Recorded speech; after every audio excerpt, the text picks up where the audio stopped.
Hello and welcome to the dungeon. I'm your host Rob, and in today's video we're going to be looking at the College of Lore Bard. Now the College of Lore is considered widely to be probably the best Bard subclass in the game, and Bards in general are one of the best casters there is, especially in a support type role. They have a lot of buffs, they have a lot of healing abilities, they're just really good, and a lot of debuffs as well. So when it comes to that type of character with buffing and debuffing and healing and making your teammates better, bards are one of the best there is.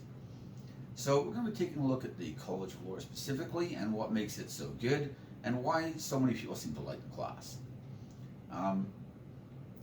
We'll just, as usual, we'll just take a look at the abilities specific to College of Lore. We won't bother going over Jack of all trades and all that, since that's common to all bards, unless there's something specific that's going to tie in. So right at level 3, you're going to get 3 bonus proficiencies. Now personally, I don't consider this ability to be great. And don't get me wrong, proficiencies are fine. There's nothing wrong with more proficiencies. And in most classes, I would probably say this is a welcome addition. But because of Jack of all trades, you're already so good at basically everything anyways that 3 extra proficiencies is kind of nice, but it's hardly game breaking, that's for sure. So while a decent ability, I also think that it's not necessarily super good. However, you also get cutting words at level 3, and this is going to allow you to use your reaction to spend one of your inspiration dice, so it's going to cost reaction and an inspiration dice, but you can decrease the attack roll of one of your opponents. Now this is really good in combination with, like, say, high armor class frontliners, like a few of the paladins and fighters and whatnot, and they're wearing like full plate and they've got shields. Then even reducing an attack roll by 2 or 3 can be the difference between a hit for full damage and a miss for no damage. It's very, very swingy. It's not like in Dungeons and Dragons, unless you're like a barbarian or something like that and you have resistance, there's very few damage reduction mechanics. It's usually either you got hit or you didn't. And so the ability to subtract from that attack dice and turn possible hits into misses is huge. It also saves a lot of resources for the rest of the party. You're not having to spend hit dice to heal up. You're not spending spells to heal the person up. You're not having to worry about the character going down and losing out on actions and maybe dying. So it's just a great ability in general, and it gives you something that you can use with your reaction that is just always available. And I really like that because in general, bards don't necessarily have a ton that they're going to do with their reaction. Yeah, you might pick up counterspell and then you want to save a reaction for that, but counterspell's not even on your spell list. You'd have to use a magical secret for it, which I highly recommend though. And even then, like, you normally know if you're going to need a counterspell because you're fighting some powerful caster. And if you're not, you're fighting a bunch of stone giants, then you're probably more worried about getting hit because those things hit really hard. So I think that ability is really good. It's especially good in a party that has some high armor class people.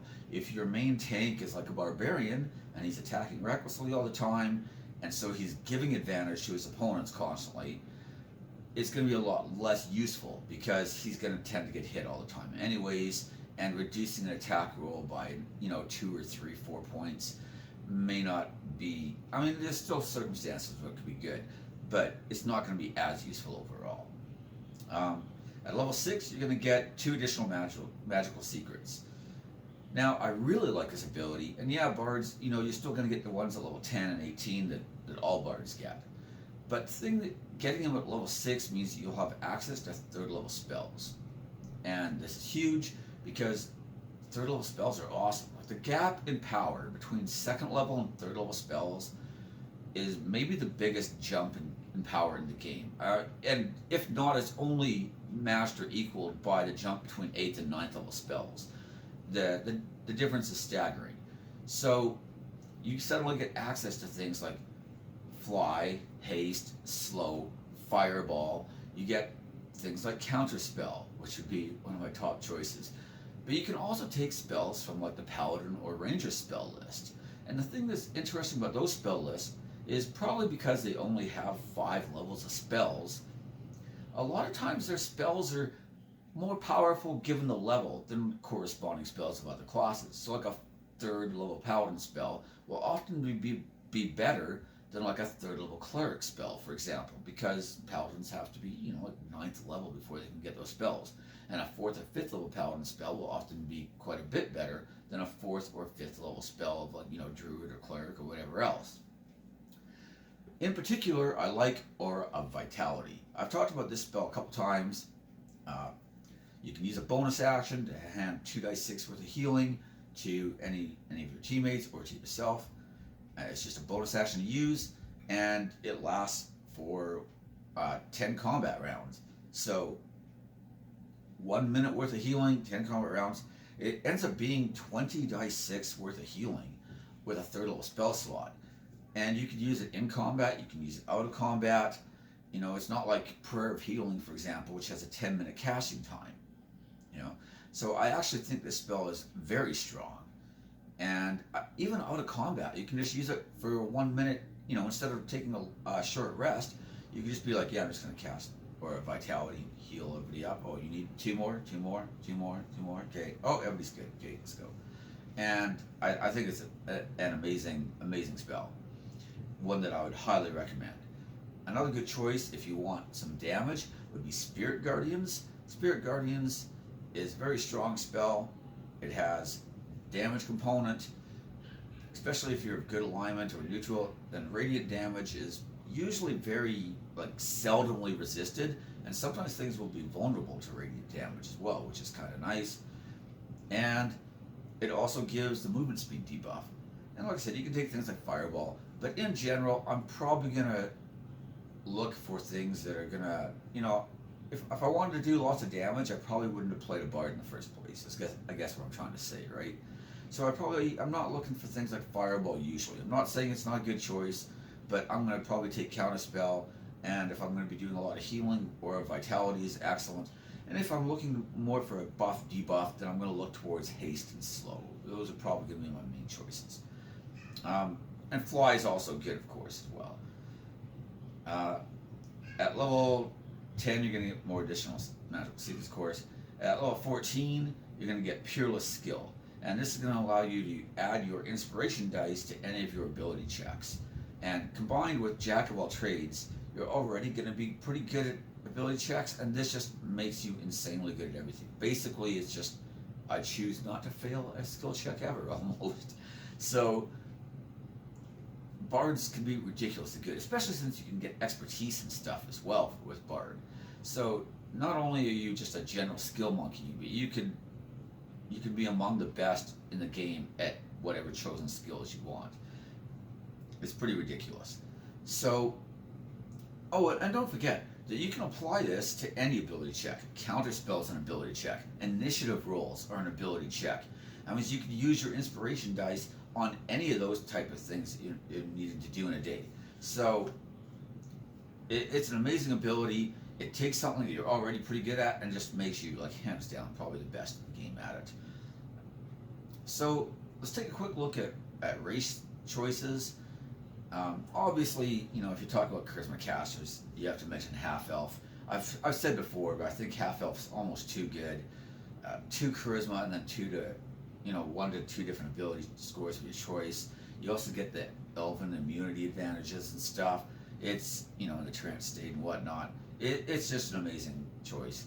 But a couple that I think a lot of people might overlook that I want to mention, I think Drow Elf is very strong with the 2 Dex, and Dex is probably going to be your second most important characteristic, or con. But 2 Dex, 1 Charisma, and they've got some innate spell casting, which is very nice. So if you're in a campaign where direct sunlight isn't going to be an issue, then I think Drow becomes a very strong choice.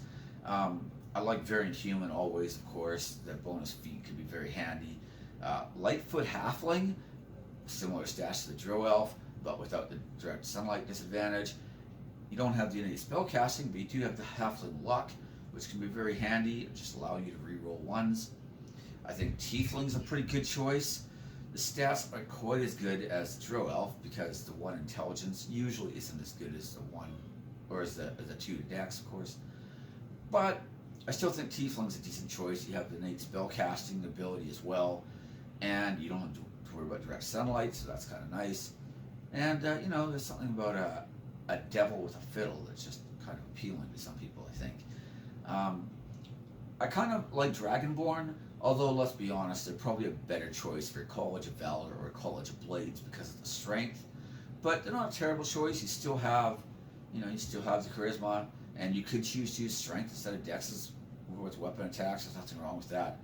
It's just, in general, you're not going to be looking to use a lot of melee attacks, because otherwise you probably would have gone with College of Blade or College of Valor. Not to say that you couldn't pick up, say, like Magic Initiate, or use one of your magical secrets to grab like Boom Blade or Green Flame Blade or something along those lines, and you could still do some decent melee damage. I just don't think that that's probably the way I'd go on this type of character. If I'm going College of Lore, I'm mostly looking to become better in the spellcasting role, because that's where all my extra abilities from College of Lore are coming from. As far as feats, obviously, if you're going to be doing a lot of concentration spells, like Aura of Vitality, for example, or, you know, Haste or whatever, you might want something to help you with your concentration. So, like Warcaster is always a strong choice, of course. I wanted to specifically talk, though, about Inspirational Leader, which is one that I haven't mentioned a lot before, but it's definitely worth mentioning on Bard. We have a Bard in my current campaign, and he has this feat, and the amount of, like, just the fact that every time they come out of a short or long rest, everybody's got a bunch of temporary hit points as a buffer. It's a huge boost, and it's everyone in the party. And depending on how many people he can affect, like, you could even be affecting like familiars or summoned creatures and stuff like that if you have enough potential targets.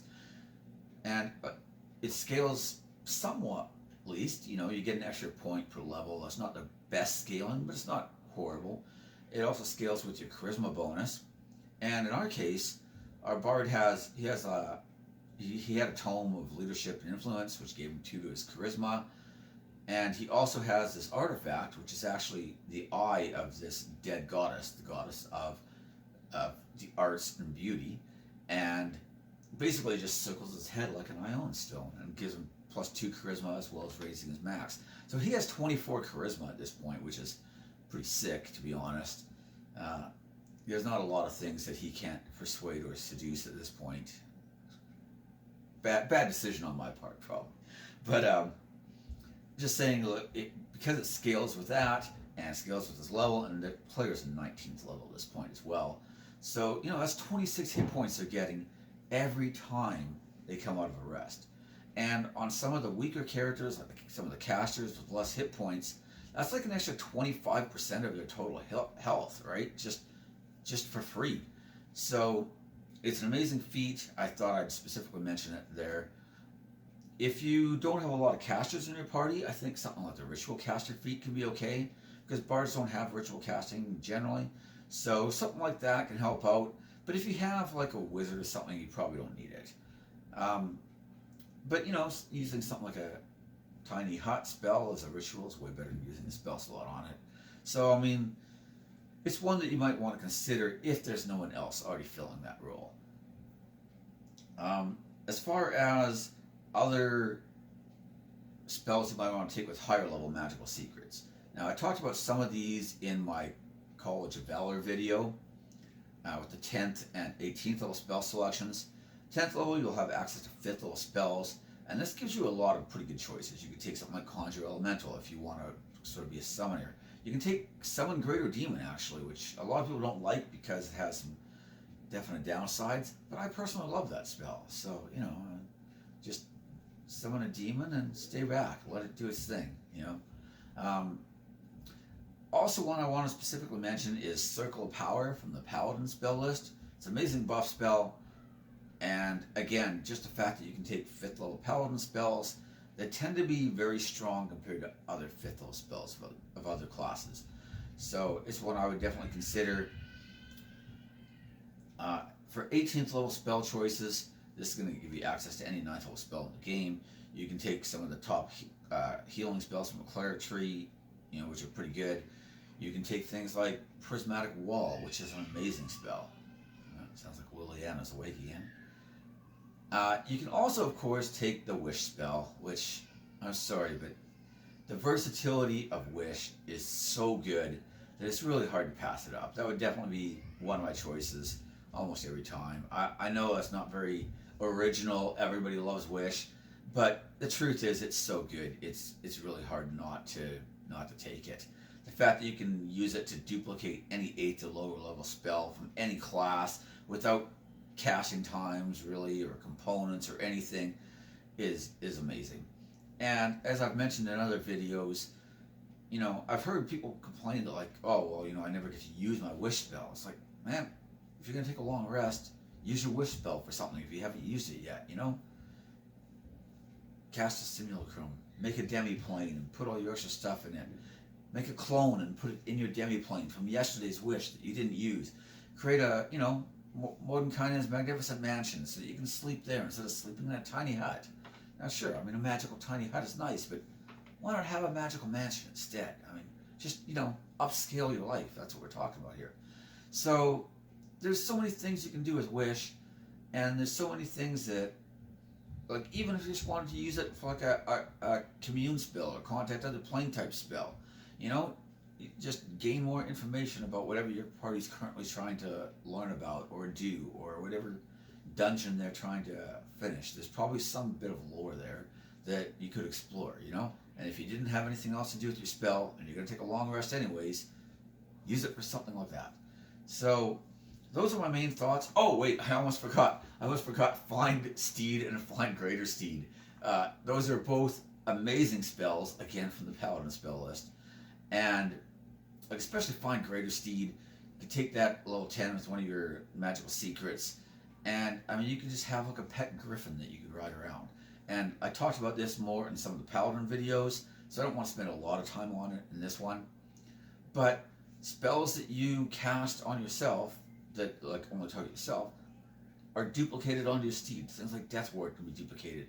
If you cast, you know, if you get hit by a Dragon Breath, and you cast Absorb Elements on yourself, your steed automatically gets Absorb Elements. Like, it's an amazingly good spell, and it just allows you, you know, you cast something like Fly on yourself, you get it on your steed. Now that's not a big deal if you had a Griffin, but maybe you didn't. Maybe you had, you know, maybe you just used the lesser version of spell, and now you just have a giant warhorse. Well, now he can fly too.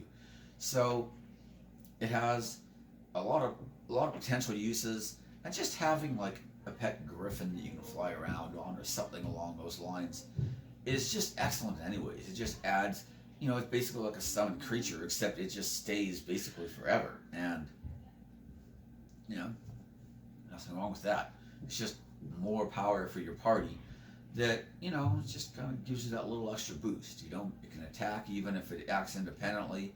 So, I mean, if you don't need to fly on it, and you're not having to direct it as a mount, if you're just, you know, proceeding on foot, there's no reason you couldn't just have your griffin walking along beside you, and then he can attack on his own. So it's an excellent spell. I can't believe I almost forgot to mention it. But yeah, another great choice. So my suggestion for magical secrets in general is to just take a look at some of the other spell lists.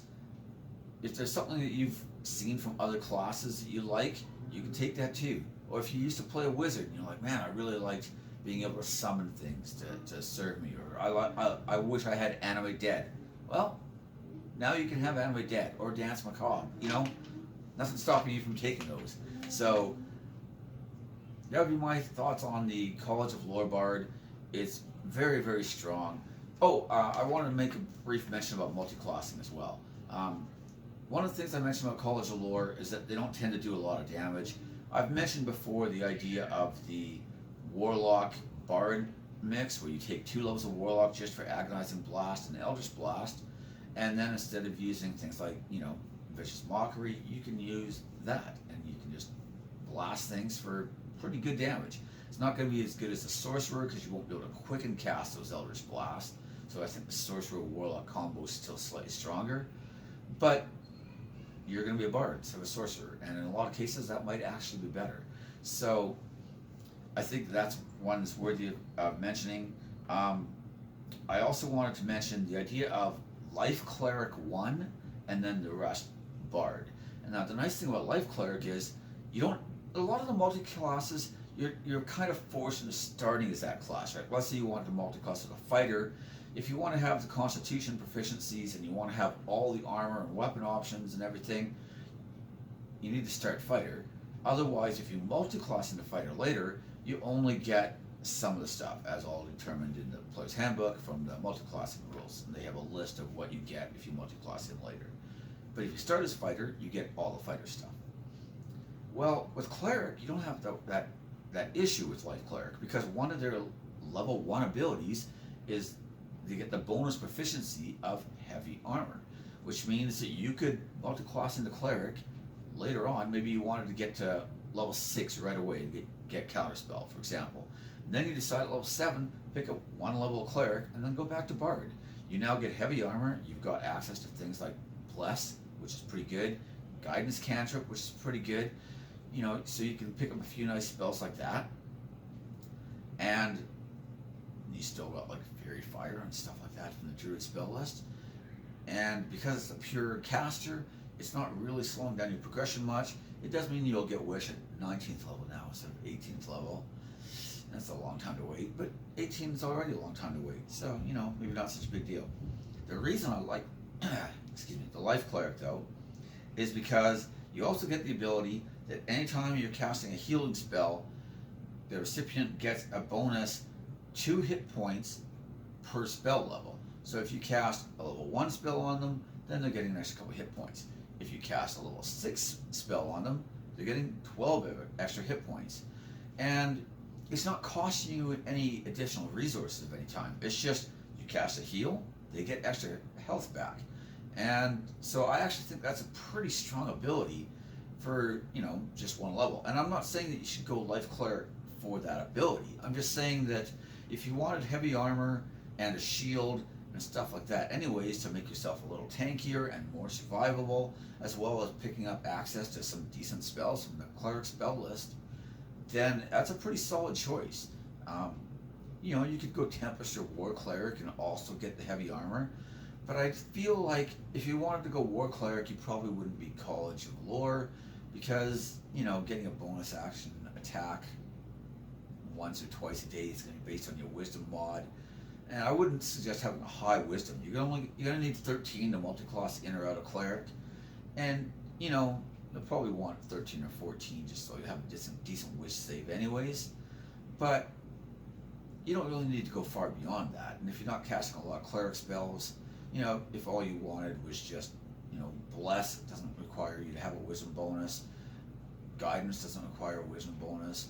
You know, and Bless, you don't even need to keep it prepared because Life Clerics have it on their permanent spell list. And you'll have Cure Wounds. I mean, that, you know, not the best. I kind of prefer Healing Word, which you've already got access to as a bard. But, you know, it's nice, and it's just prepared automatically for you. You don't have to use a spell slot or one of your known or prepared spells for it. So, you know, pretty nice bonuses there. You could also go with like Pact of the Blade Warlock, of course, but again, I think that that's going to be something that's probably going to tie in better with one of the other ones. Although you never know, because there's some redundancy with College of Valor, because you're already going to have medium armor shield, and then Pact of the Blade Warlock would give you the same thing. So you don't have to worry about that with the College of Lore.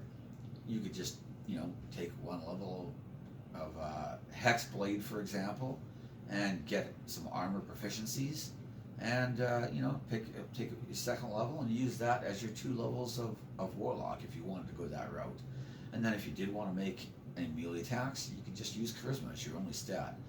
It's not necessarily, you know, I probably wouldn't be using a lot of melee on that character, but access to medium armor and a shield, if you're going to go 2 levels of Warlock anyways, probably a pretty strong choice. So anyways, I think that's where we're going to end the video. Those are my thoughts on it. If you have any ideas of your own, or if you like bards, dislike bards, whatever, feel free to leave any comments in the comment section. If there's any specific classes or builds or multi-class ideas that you have that you'd like to see me do a video on, leave those comments in the comment section as well. And of course, feel free to like, subscribe, hit the bell, all that kind of stuff. And I'll see you next time in the dungeon.